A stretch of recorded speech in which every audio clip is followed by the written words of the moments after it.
The best film in the Cars trilogy. Cars 3 was not directed by John Lasseter. Instead it was directed by Brian Flee, who before was in the art department for WALL-E and Ratatouille, was a storyboard artist for the first Cars, and has done some other stuff in animation at Pixar. The plot to Cars 3 is that Lightning McQueen continues his racing in the Piston Cup, and has a blast doing so and messing around with the other racers.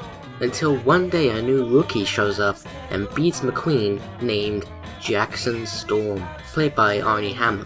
And so it causes the older racers to retire, but McQueen doesn't, as he wants to beat Storm and prove that he's faster than him. All of McQueen's old racing buddies are gone, and he's the last old racer.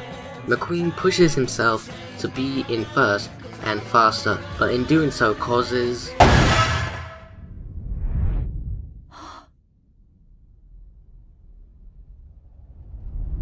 Lightning McQueen to crash in the race.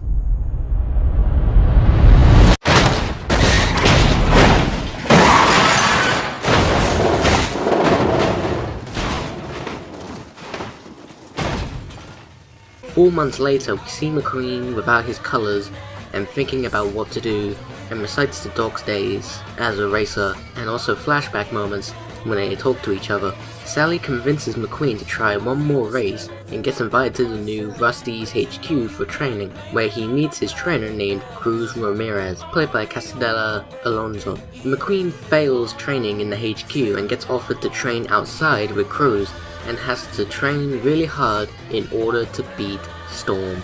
This is so much better than the previous two films. I had more enjoyment from this film's story than the other Cars films. Why couldn't the other films be like this? Or better yet, why couldn't this be Cars 2 instead of the one that we already got? Well, I guess it had to do with Doc, but I'll talk about that in a little bit. So yeah, this is the best story in the whole trilogy, and I wish this was the plot to Cars 2. Characters are decent. Lightning gets the being old treatment after having that one crash. He's wanting to prove that he can be the best racer he once was. We even get a couple of flashback moments of him with Doc, and I see these moments as a tribute to the actor who played him, since the original actor of Doc passed away a few years ago, and so they used what I believe was unused lines from the first Cars film. That's a good use of scrap stuff, and they did the character development thing from Finding Dory, and that's great as well. Though the moments when McQueen is being a bit harsh on Cruz was not the right thing to do. Then there's Storm.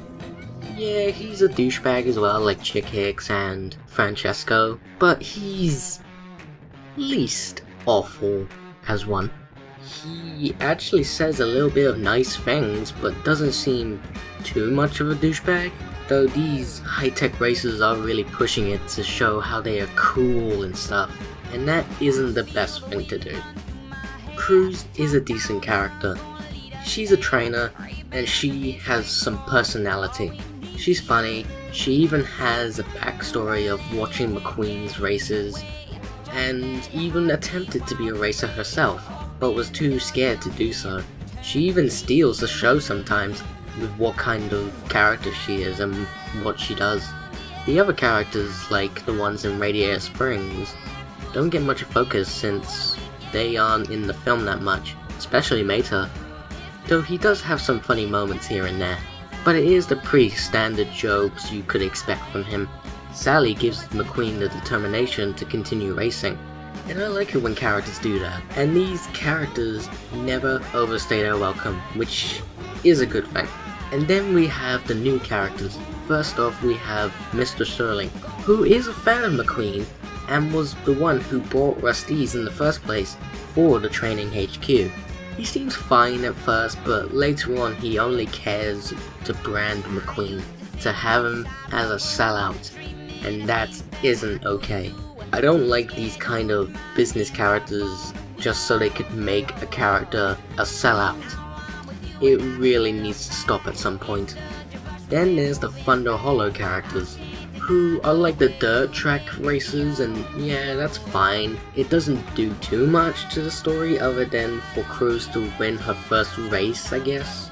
And then there's Doc's old trainer and racing buddies. The racing buds do bring some life as they talk about Doc when he was in the races, like how he wanted to be known as the fabulous Hudson Hornet. We even find out that when McQueen showed up in Doc's life, he started writing to his trainer named Smokey. This brings so much character development that we needed. I'm loving the character development in this film. The animation in this movie is way better here as well. The worlds look more realistic, apart from the talking cars. The landscapes look gorgeous, and the lighting is well done. And I think the characters look shiny in this film than they did in the previous films. Even some really impressive details went into the characters to make them more incredible with the animation. Randy Newman is back as the composer, and this is by far the best music he's done in the Cars trilogy. Sure, he didn't do the music in Cars 2, but still, this is both his best composing work in Cars and the best soundtrack in the trilogy. I wouldn't say it's better than the Toy Story films, but it is pretty close if you ask me. Cars 3, like I said before, is the best film in the Cars trilogy. They went in the right direction with this one, and I'm glad they pulled it off. I wouldn't say I'd recommend it to those who aren't so into the Cars films, but maybe just one viewing wouldn't hurt. Fans of Cars, however, this is a must-watch, as this will be the best one you'll see in the Cars trilogy. It's not better than the Toy Story films, or WALL-E, Inside Out, The Incredibles, the Finding Nemo and Dory films, or the first Monsters Inc., but it is better than the ones I haven't mentioned.